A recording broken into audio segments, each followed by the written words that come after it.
Como jovens meninos têm sido atraídos na internet por um discurso machista que muitas vezes levam à violência contra as mulheres.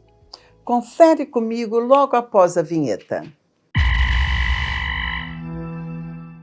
Olá, sejam bem-vindos a mais um episódio do Vozes da Saúde, programa que é produzido pelo CISaúde Campinas e Região e pela Federação Paulista da Saúde.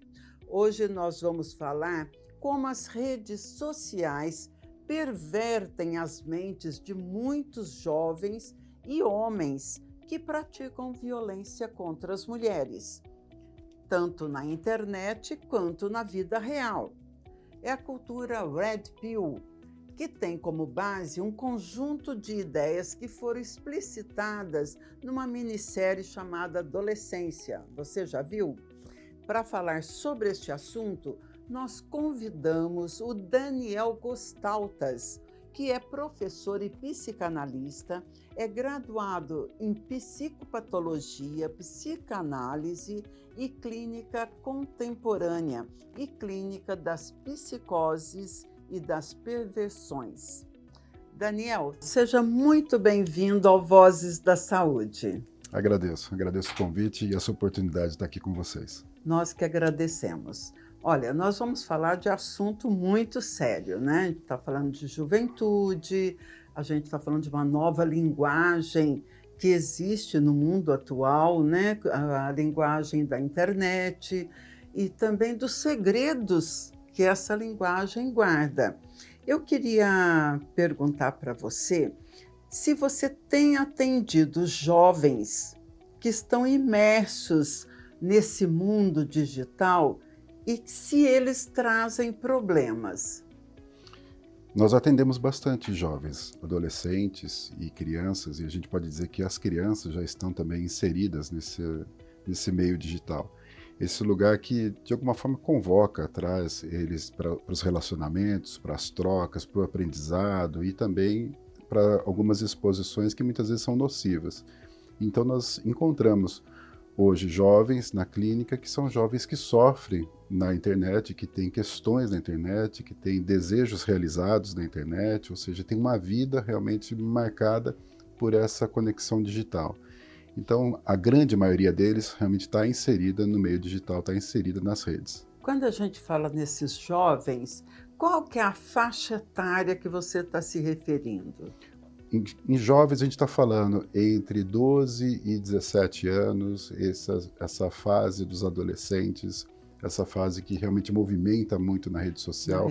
Esses que não estão trabalhando, não estão envolvidos numa questão profissional, têm um tempo maior também para estar na internet. Não que o estudo não tome um tempo, né, mas eles acabam tendo uma dinâmica diferente daqueles que já estão inseridos no mercado de trabalho. Né? No geral, você sente que os pais estão preocupados com essa nova vertente de comunicação ou ainda é algo que não está atingindo a maioria das famílias? Existe uma preocupação grande dos pais. Ainda que a gente possa encontrar muitos pais trabalhando desde a infância, entregando a internet, entregando o digital para as crianças como forma de entretenimento, como forma de ocupação, existe uma preocupação principalmente por uma estranheza que os pais têm em relação aos filhos.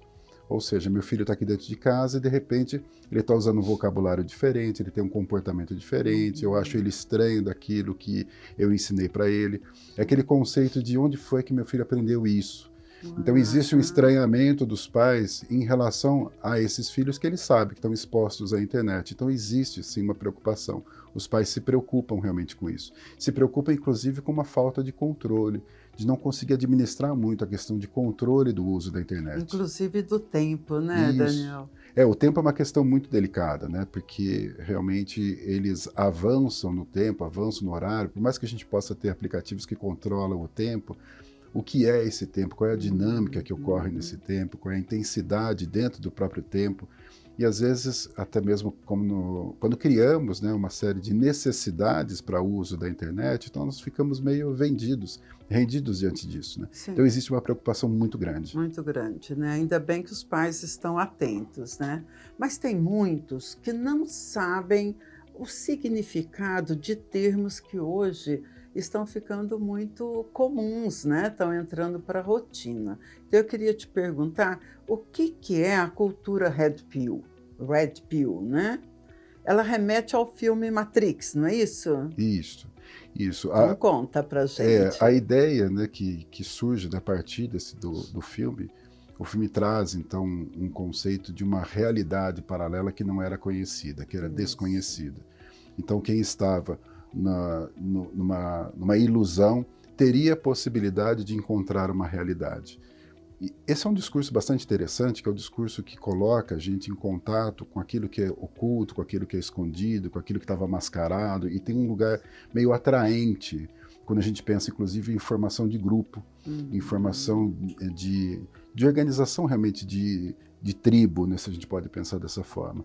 E essa cultura é uma cultura marcada, então, por uma questão, hoje, né, a gente pode olhar com muita clareza, marcada por uma forma de posicionamento, principalmente do público masculino, né, dos meninos, em relação àquilo que seria um movimento feminista, aquele que seria um movimento do desenvolvimento da mulher em diversas áreas, não só na questão dos direitos, mas na questão do mercado de trabalho e várias outras questões, né, ou seja, o avanço da mulher, ou a tentativa de equilibrar alguns direitos, traz uma ameaça, então, para o público masculino. E um posicionamento que existe, que marca, então, o Red Pill, é essa ideia de que nós descobrimos que existe uma conspiração contra nós. Então, nós, homens, estamos sendo, de alguma forma, oprimidos nesse lugar, nós precisamos nos mobilizar, nós vamos nos movimentar, porque nós entendemos que esta é a realidade. A realidade, então, para quem está no Red Pill, não é a realidade de que existe uma igualdade. Não, eu estou sendo agora, de alguma forma, invadido. Então eu preciso de um posicionamento que seja um posicionamento de organização e defesa nesse lugar. E é justamente essa ideia de que esse é um movimento que não é contado para todos, nem todos percebem. Então essa ideia de que existe algo escondido mesmo, que o homem, de alguma forma, está sendo oprimido nesse lugar. Ele está sendo, de alguma forma, ele está perdendo nesse lugar e poucos conhecem isso. Poucos, então, têm acesso a essa pílula vermelha que daria, então, a realidade, o acesso à realidade. Então esse grupo é um grupo então organizado, uma cultura, se a gente pode dizer, que vai se organizando e tem uma dinâmica de organização, não é que tem um mentor ou alguém que organize, mas ela é organizada por esses desejos, por essas identificações, por esses medos, e aí esse público vai se movimentando, ele vai criando e cria linguagem, ele cria formas de articulação, ele cria movimentações, ele cria ações, ele cria, então, expressões e maneiras até mesmo de se posicionar hostilizando um outro grupo. Então, o que a gente vê hoje é essa crescente, muito favorecida pela internet. Quer dizer, a internet favorece esse contato. É justamente a ideia de que como que eu posso fazer parte de um grupo hoje que não é físico, o grupo ele é virtual. Então eu consigo estar no grupo estando dentro de casa, eu consigo estar no grupo na mesa de jantar. Entendeu? Como que eu consigo fazer isso? Como que eu consigo interagir e deixar com que essa cultura, de alguma forma, faça parte da minha história?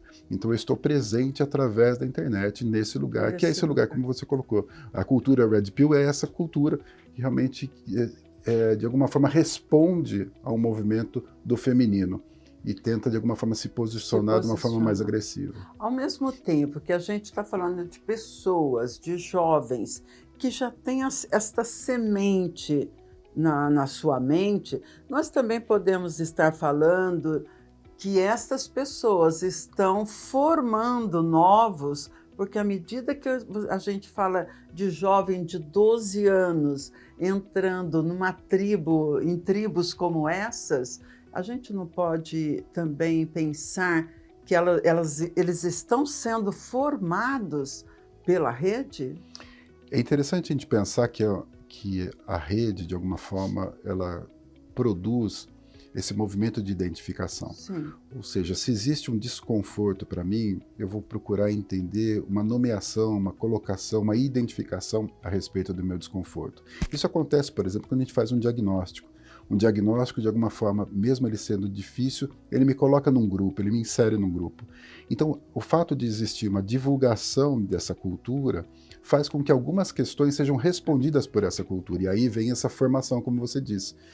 Em vez de eu buscar resposta em outros lugares, a cultura me oferece uma resposta e eu tenho uma adesão a esse lugar. E você não tem nem oportunidade de debater Sim. com os diferentes para ter uma nova versão dessa visão, né? Sim, sim, exatamente. O masculinismo, ou machosfera, né, que é conhecido hoje, seria uma revanche, uma reação ao feminismo? De certa forma, sim. Se a gente pensar que o feminismo ele avança e ele então tira um espaço que era um espaço garantido desses homens, a ideia é que eu preciso de um movimento contrário a isso, eu preciso me posicionar diante disso.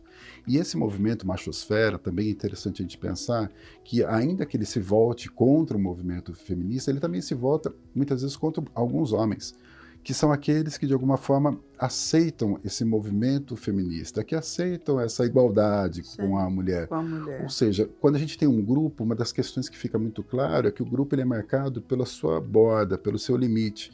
Ou seja, o que é diferente do grupo? Esse grupo, então, ele é diferente dos outros homens. E então ele é, assim, uma revolta ao feminismo, mas ele é uma revolta no sentido de não saber como se defender daquilo que o invade, daquilo que de alguma forma está marcando que ele está perdendo uma localização. Agora, como antes a gente tinha uma cultura muito marcada do homem mais machista, então os homens em geral talvez tinham uma ideia de que os homens em geral eram um grupo machista, fica também uma ideia de que nós perdemos um pouco a nossa identidade, ou seja, como homens nós perdemos a identidade, porque nós temos homens diferentes, nós temos homens que pensam diferente, que sentem diferente, que se expressam diferente, e eu preciso então dentro dos homens criar um outro grupo que seja de uma identificação mais firme, para que eu possa me diferenciar daquilo que está fora. Então não só o movimento feminista que vem de alguma forma invadindo o meu espaço, mas os homens que vêm cedendo o espaço.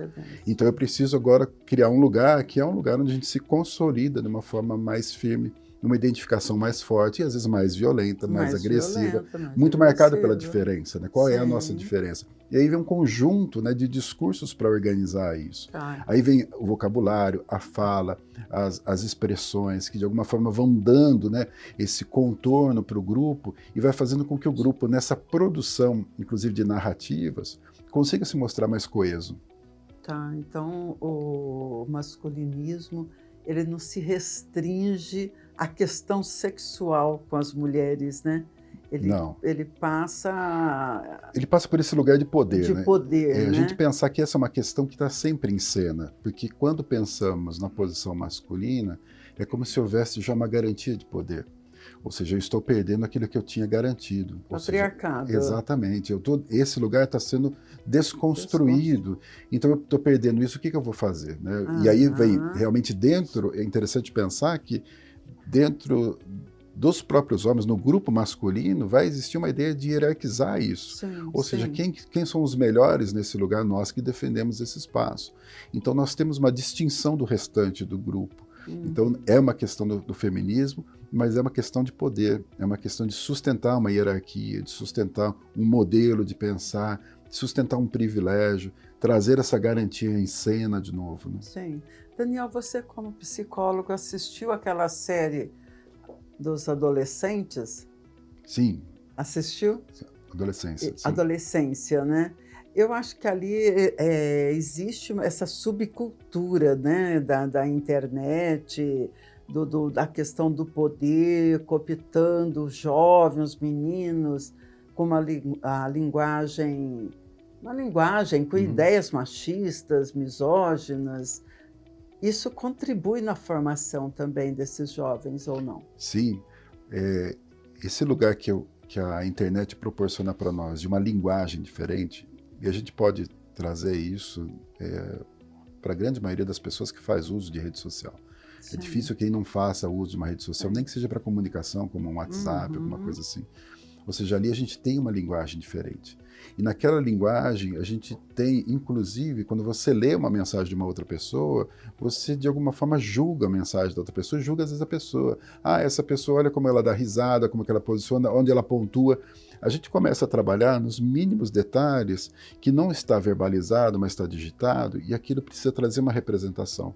Ou seja, esse movimento, que é um movimento de trabalhar a linguagem como uma representação de grupo, é a ideia de construir grupos paralelos que conseguem se comunicar de forma que os outros não conseguem entender. Sim. Então existe uma comunicação na internet que favorece a ideia dessa identificação através de uma linguagem. Então, se eu recebo a mensagem e essa mensagem ela vem cifrada com algum tipo de código como esse, eu entendo que aquela pessoa ela é uma pessoa que se alinha comigo. Nós podemos falar a mesma linguagem. E talvez os outros não entendam, porque nós estamos marcados por um dialeto dentro da mensagem. Nós temos algo realmente cifrado nesse lugar. E esse é um ponto tão importante para a gente considerar, o quanto que isso se torna, então, um volume de comunicação. E como você falou, isso vai abarcando, vai capturando, vai trazendo pessoas, vai escalando, né, de uma forma que todos acabam tendo uma linguagem muito parecida. Muito parecida. E ali aquele dialeto, então, que se comunica entre eles, ele é uma comunicação de valores, de intenções, de objetivos, de juízos. Está sempre marcado ali, às vezes, até por algum emoji, alguma expressão muito pequena. Eu ia ela falar carrega sobre isso, porque na série mostra o filho de um policial, né, que investiga o crime sobre a linguagem, símbolos, os emojis, e que muitas vezes tem significados diversos da compreensão da maioria, não é isso? Sim. Por que as redes sociais têm sido o campo fértil? É, de alguma maneira, sustentar isso escondido num lugar onde outros podem estar lendo. Quando a gente pensa, inclusive, nos adolescentes, existe também uma cultura de tentar monitorar a conversa dos adolescentes. Ou seja, se meu pai pega uma conversa minha, ele vai entender tudo, talvez ele não entenda tudo que está escrito. Então eu uso palavras diferentes, eu uso algumas expressões, eu uso emoji, porque aí eu tenho uma liberdade de comunicar sabendo que o meu pai não vai traduzir isso. Então é uma liberdade, não porque o pai seja opressor, nada disso, mas é de alguma forma fortalecer aonde que está a minha identificação, tá? Minha identificação com quem lê a minha mensagem. Então a gente precisa, o grupo precisa ir construindo isso para que ele possa se fortalecer. Uma das questões que é muito clara, né, quando a gente pensa em grupo é a questão da linguagem.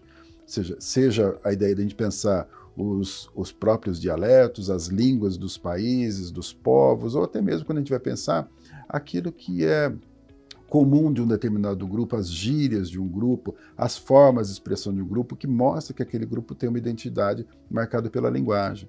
Então, quando a gente fala no digital, como que eu carrego isso? O emoji carrega isso, né? Esse símbolo carrega isso. Esse símbolo, ele leva com ele um conjunto de valores que só o outro que está do outro lado consegue ler. Quem está atravessando essa leitura não consegue fazer essa leitura porque não tem como decifrar essa linguagem. Acho que a gente pode até se equivocar numa conversa, porque pelo que eu assisti na série, por leitura, a gente vê que os símbolos, de repente um coração vermelho não significa amor, né? Pode significar uma outra história muito diferente, né? Sim, sim. E os pais acabam sendo enganados com esse dialeto que é criado nesses grupos, né? Sim, a expressão que a gente vê, né, que é uma expressão muito comum de jovem, isso não é de agora, né, é de décadas, é falar para os pais que os pais não entendem. Isso, você não entende, você não entende, você não entende. E aí trazer isso para a expressão realmente eles não entendem. Não entendem. Eles não entendem o que a gente está falando. E por mais que eles tentem interpretar algum símbolo daquele, eles não têm esse background, né? Eles não têm essa história por trás, esse valor por trás, essa construção que foi se dando, e aquele símbolo, mais uma vez, ele é só uma representação de um conjunto de informações. Então o pai não vai ter isso, o pai não vai entender. Ele não vai entender o que está por trás, o que move, qual é o desejo, o que organiza aquele grupo, qual é o medo do grupo. Ele não entende nada disso, porque ele não participa, ele não está inserido nesse lugar. Daniel, como é que os pais devem agir, devem conviver e orientar esses jovens? É difícil a gente pensar, né, como que a gente se comunica com um grupo que é um grupo que insiste em manter uma comunicação fora. E aí muitas vezes traz a ideia de que o pai não entende. Esse ponto mais compreensivo é o ponto de contato. É a ideia onde um pai realmente reconhece a sua incompreensão e traduz isso para um filho de alguma forma, deixa o filho entender que ele não é um cara que sabe todas as coisas, que ele entende que tem uma modernidade, que ele entende que tem um tempo que não é o tempo dele, e de alguma forma deixar esse caminho aberto com uma certa, a gente pode chamar uma certa humildade, não uma arrogância, mas manter esse lugar aberto. E essa capacidade, inclusive, desses pais de aprenderem, de acolherem, de ouvir os seus filhos, de deixar com que os filhos tenham acesso a esses pais. Não é raro a gente ouvir na clínica os jovens dizendo, aliás é bem comum, dizendo que meu pai não tem tempo para me ouvir. Ou seja, por mais que os pais falem, por mais que os pais se queixem, por mais que os pais questionem isso, muitos deles vêm falando, meu pai nunca me ouviu, meu pai nunca ouviu uma história minha, meu pai nunca deu um tempo para eu poder falar com ele. Porque sim, os pais estão numa dinâmica, numa aceleração das atividades, muita coisa para fazer, e realmente eles não têm muito tempo, mas os filhos percebem isso. Então, se os pais querem ajudar o filho, é manter esse canal de comunicação aberto. É tentar estabelecer esse ponto de identificação. É, sem dúvida, trazer valores aos filhos, é importante trazer valores, mas sustentar uma forma de comunicação, uma forma de acesso e ter uma certa flexibilidade para entender que o tempo é diferente do tempo dos pais, da outra geração. É muito possível a gente trabalhar isso. Muitas mudanças atualmente, muitas né? Mudanças. Mas eu queria saber, Daniel, quais são os sinais que os pais devem estar atentos para ver que algo não está normal, não está bem? Vai pensar sempre de caso a caso, né? Cada casa, cada história, cada família talvez tenha o seu sinal. Mas existe uma questão que a gente sempre pontua, que é do estranhamento. Ou seja, existe uma cultura sempre familiar, existe um modo de operar de uma família.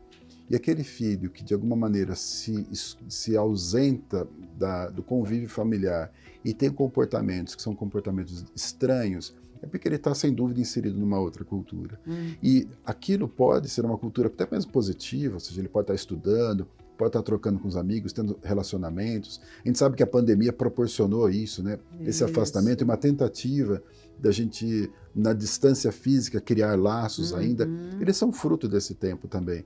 Nós entendemos que isso é muito possível, mas o estranhamento, é aquele comportamento esquisito, é aquele lugar onde ele não conversa, onde ele não participa, onde ele não senta à mesa, onde ele não troca, onde ele não fala mais, onde ele se recusa a fazer algumas atividades que seriam atividades comuns de se fazer, onde existe uma resistência muito grande ao contato com os pais. Isso é um lugar preocupante, porque a gente está vendo que ali se estabeleceu uma ruptura do laço, uma ruptura da comunicação. Se torna preocupante porque esse jovem ele vai se comunicar com alguém.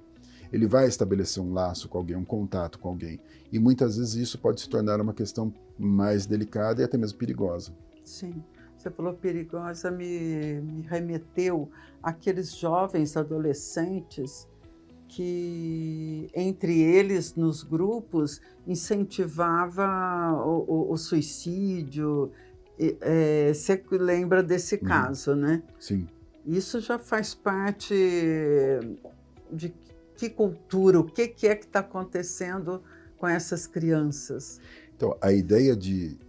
Imagina que você fazer parte desse tipo de grupo. Aonde que está o limite disso? Então... Aí não é uma identificação com grandes resultados, é uma identificação do desafio. Aquele lugar onde você ganha, de alguma forma, uma atenção, você ganha um reconhecimento, você ganha ali um aplauso, você tem um espaço, você tem um lugar. Você tem, de alguma forma, um holofote nesse lugar. Ou seja, o adolescente, muitas vezes, nesse lugar, o jovem, nesse lugar, ele sabe que esse movimento, muitas vezes, é um movimento extremamente nocivo. Mas é o processo que, de alguma forma, ganha os olhares dos outros, ganha os incentivos, ganha os aplausos.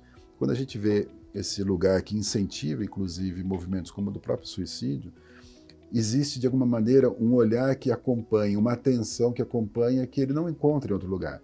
E não estou dizendo que isso é uma falha da família de forma nenhuma, mas para ele não está lendo a atenção da família da mesma forma. Então ali é alguém que entende o seu sofrimento, que reconhece o sofrimento, que apresenta, por exemplo, o suicídio como uma solução, o fim do sofrimento, que de fato na construção teórica isso é um fim de sofrimento, Então eu tenho todo um processo assistido, olhado, cuidado, apreciado, avaliado por outra pessoa, e eu sinto que aquilo vai me dando um sentido. Apresentar, como acontece muitas vezes, apresentar o suicídio como uma alternativa, é um passo seguinte. É uma questão delicada, mas é de toda uma construção nesse lugar. É um adoecimento mental muito sério, né? Sim. Muito sério. Voltando para um outro lado, nós temos também o tal do incel, que é um termo que vem da ideia de um celibato involuntário, né? Certo. Um tipo de inveja de homens que têm relacionamento. Isso muitas vezes é caracterizado até por ódio às mulheres que os rejeitam, talvez característico de pessoas muito tímidas, né? Como é que é esse movimento? Aí a gente vai ver que esse lugar que a gente pode chamar, que é um lugar de inibição no primeiro momento, que é o lugar onde eu me afasto, onde eu evito os relacionamentos, onde eu me fecho, onde eu sou mais introspectivo, fico muito dentro de casa. Eu não me exponho a alguns tipos de laço, eu não me exponho a algumas localizações que são mais delicadas, por exemplo, de criar relacionamentos, laços afetivos, ter então um relacionamento... Tem medo da rejeição, Exato, né? Tem uma série de questões que me colocam nessa posição, e essa posição ela não é uma posição que consegue se sustentar por muito tempo. Então, em algum momento, olhar para as outras pessoas, como você colocou, né, que está muito nessa cultura, olhar para as outras pessoas que estão se dando bem é um desconforto para mim. Sim. Quer dizer, marca mais ainda a minha falta, marca mais ainda o meu erro, marca mais ainda a minha impossibilidade. E está me imposta, então, uma condição que não é uma condição que eu queria. Eu não sou um voluntário no celibatário, eu estou de alguma forma imposto nesse lugar. E hostilizar o outro, ou colocar a culpa no outro, é uma das formas da gente tentar solucionar essa dor. Então, aquilo é um sofrimento. A solução, então, de ser agressivo, de hostilizar, de alguma forma ir contra os outros, é uma forma de tentar dar conta daquilo que me é um grande desconforto. Mas a gente está dentro de uma construção também social. Essa construção onde eu fico mais fechado, onde eu fico mais encerrado, onde funciona, ou seja, é possível a gente estudar dentro de casa, é possível a gente trabalhar dentro de casa, é possível a gente fazer compras sem sair de casa. Então, tudo isso que me coloca fora de um laço físico com as pessoas é uma base para que eu construa um lugar que é um lugar onde eu não tenho realmente laço com as outras pessoas. Então, é como uma resposta realmente a esse tipo de sofrimento, ter uma cultura mais agressiva. Essa cultura desse sujeito nesse celibato, mas não foi imposto para ele de alguma forma, eu não tenho como sair desse lugar, eu agrido aqueles que estão fora. Eu hostilizo com aqueles que estão fora, hostilizo as mulheres, hostilizo muitas vezes as outras pessoas que têm uma vida normal, porque aquilo me é um desconforto que eu não consigo administrar. Onde que está a cura de tudo isso, Daniel? Então, as pessoas têm noção de que estão doentes? Não tem. As pessoas têm muitas vezes um discurso de que algo deixou elas doentes. Então ela tem uma noção de uma doença, mas não gerada por ela, né? Uma doença gerada pelo outro. E essa é uma maneira que a gente muitas vezes tenta se organizar, porque ter uma constatação de que algo é falho, é errado em mim, não é muito simples. É mais fácil eu olhar para o outro e tentar entender o que gerou em mim. E eu faço então esses movimentos. Então esse movimento que se transforma numa hostilidade é uma tentativa de solução. A saída, como você perguntou, é de alguma maneira poder falar sobre a minha dor. Se eu consigo falar sobre a minha dor, ter o espaço para falar sobre aquilo que me dói, aquilo que me incomoda, aquilo que me faz sofrer, é a possibilidade de eu elaborar a partir daí. A possibilidade de eu tentar entender como que isso se construiu e também entender como que isso pode desconstruir. A possibilidade de desconstrução de um sofrimento, de uma estrutura que me faz sofrer. Eu não mudo o mundo lá fora, mas eu posso mudar aquilo que estrutura dentro de mim, aquilo que funciona dentro de mim. E esse é o lugar possível, então, da gente encontrar uma saída, encontrar uma alternativa, encontrar, assim, a gente pode chamar de uma cura, uma maneira de se viver melhor, de poder ter uma vida mais saudável. Mais saudável. E aí entra a importância da família, observar, né, os estranhamentos, o que não está normal, buscar ajuda para os filhos, como as próprias pessoas pedirem ajuda na tentativa de reverter esse quadro, não é? Sim. A ideia dos pais, né, da família, é recorrer a uma ajuda externa, muitas vezes passa pela ideia de que se eu fizer isso, significa que eu não soube criar meu filho. Então existe uma resistência também dos pais, existe uma resistência dos jovens também, mas dos pais também existe muitas vezes. E às vezes terceirizar isso, chamar um profissional, é dizer que eu não dei conta. E para os jovens, a ideia de que se foi meu pai que chamou, então isso é do time do meu pai. Ou seja, esse cara não vai me entender, essa pessoa não vai me entender.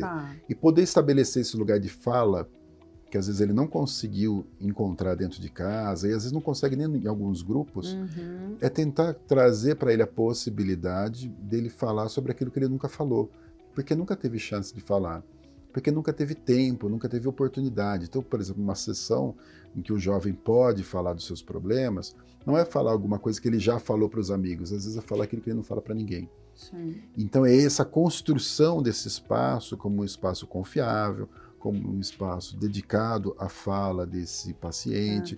Esse espaço é um espaço possível de se trabalhar. E aí cabe, sem dúvida, aos pais, aos responsáveis, fazer movimentações que tornem isso possível, tornem esse acesso possível. Na sua experiência clínica, você encontra muita resistência dos jovens em fazer um tratamento terapêutico? Pensar na resistência deles é bem interessante, porque a gente encontra muitas vezes jovens falando e não jovens realmente, se a gente pode dizer, entrando num processo analítico, entrando num processo realmente de tratamento. Ou seja, eles falam, mas eles rondam a questão e levam um certo tempo para poder falar realmente daquilo que incomoda. Alguns sim, alguns vêm mais abertos, mas muito tem uma resistência. Alguns não entendem que aquele profissional que está ali, por mais que seja indicado pelo pai, contratado pelo pai, escolhido pelo pai, é um profissional que é um dos profissionais. Quer dizer, aquele é um, mas pode ser outro.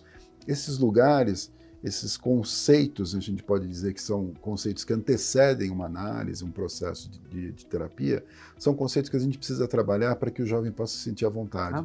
Então existe resistência de várias formas, de não falar, de falar o que não faz sentido, de alguma forma desconfiar, então várias formas de resistência, mas a gente encontra sim.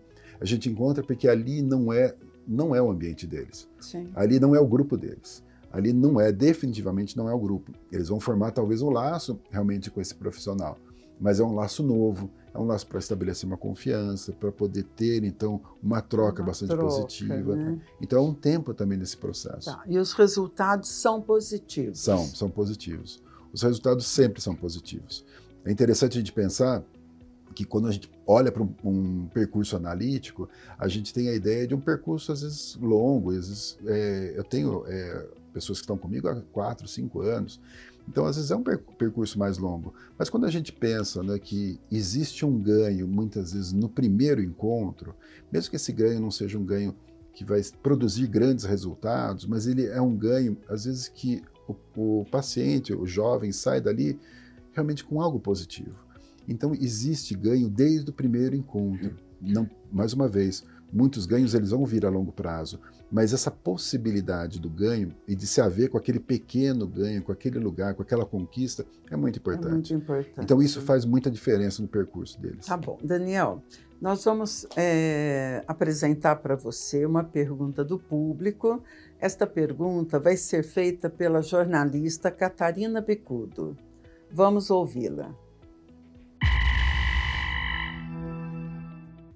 Dr. Daniel, eu gostaria de saber se as músicas atuais, como o funk, por exemplo, elas podem comprometer, podem influenciar no comportamento violento dos jovens em relação às mulheres.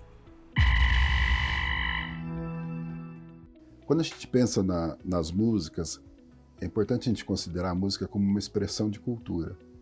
Ou seja, a música é uma expressão às vezes apropriada por outras culturas, então a gente vê os estilos musicais, por exemplo, transitando entre diversos ambientes, diversas classes, se a gente pode pensar, mas existe sempre uma expressão. A música por si só ela não vai gerar um comportamento agressivo, mas ela pode ser muitas vezes uma forma de trabalhar comportamentos que já existem, de responder a questões e criar identificações.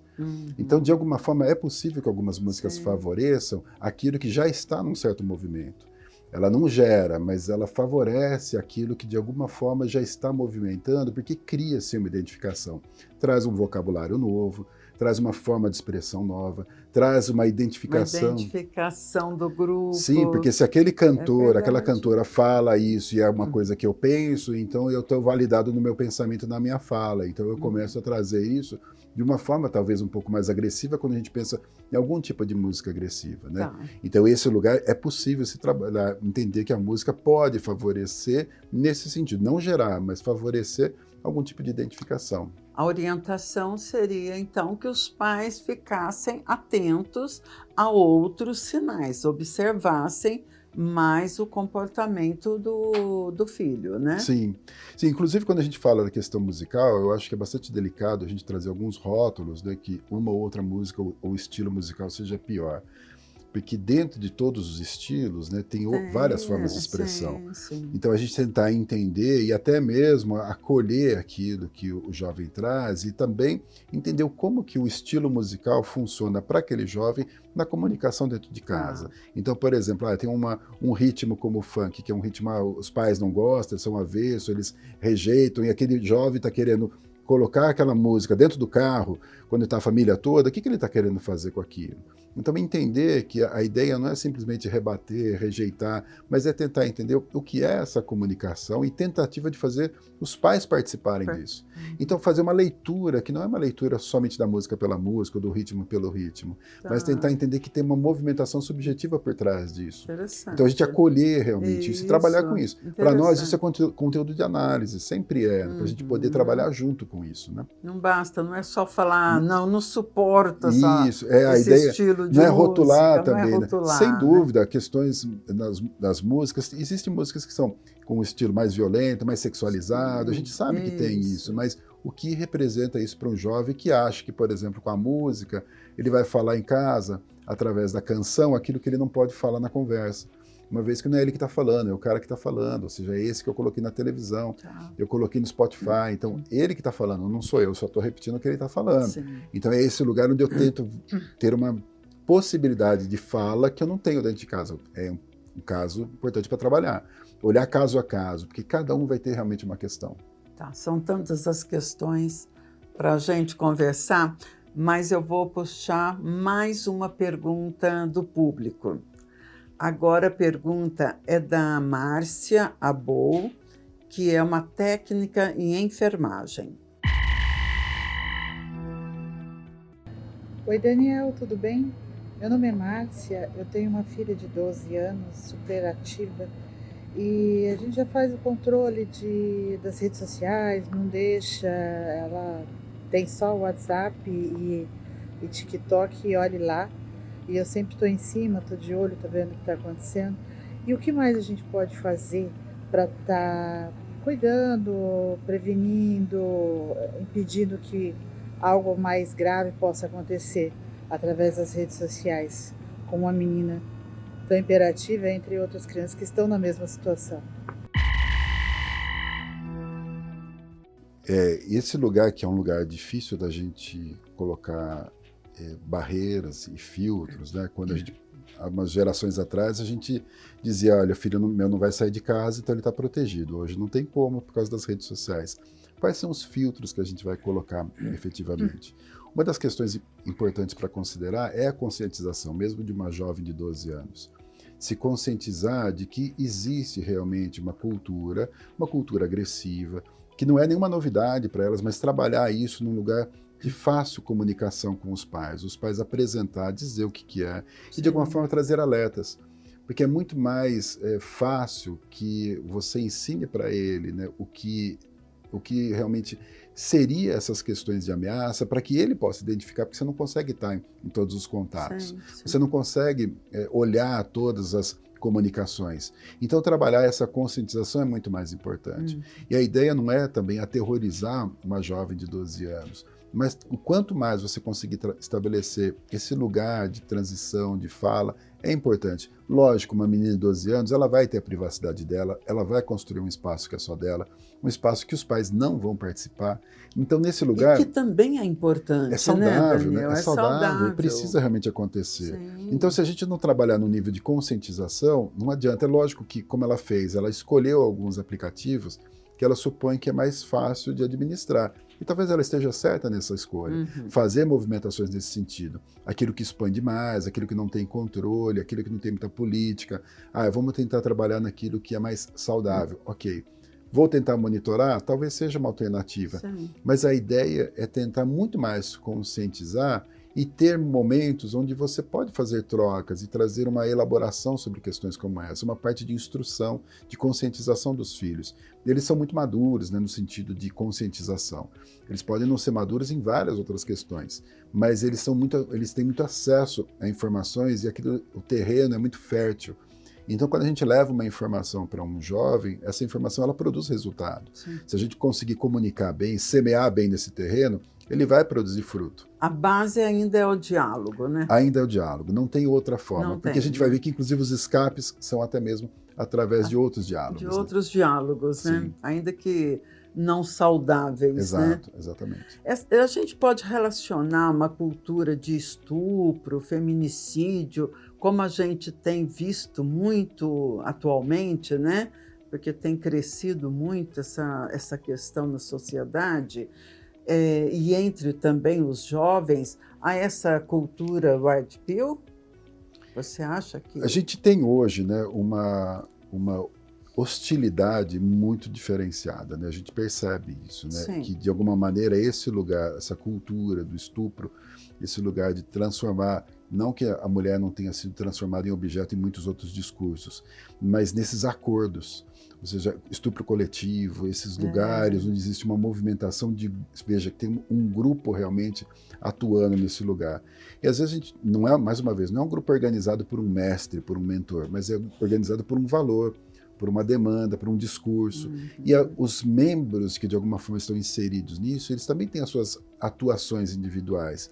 Então, muitas das questões que acontecem hoje, que a gente vê do estupro, que a gente vê o feminicídio, elas estão associadas a uma invasão de um espaço masculino na cabeça daquele agressor. Sim. Aquele agressor, ele perdeu alguma coisa. Ele perdeu uma pessoa no relacionamento, aquela pessoa, então, encontrou uma outra pessoa, e tem uma tentativa de validar, inclusive, esse comportamento. Há um tempo atrás, a gente pode dizer que teve um tempo em que existiam crimes que eram chamados crimes de honra, ou seja, que estavam marcados pela ideia de que um homem foi desonrado e então ele poderia cometer um crime por conta disso. Hoje tem um outro discurso, né, que sustenta essa cultura Red Pill. Ela sustenta a agressividade no seu próprio discurso.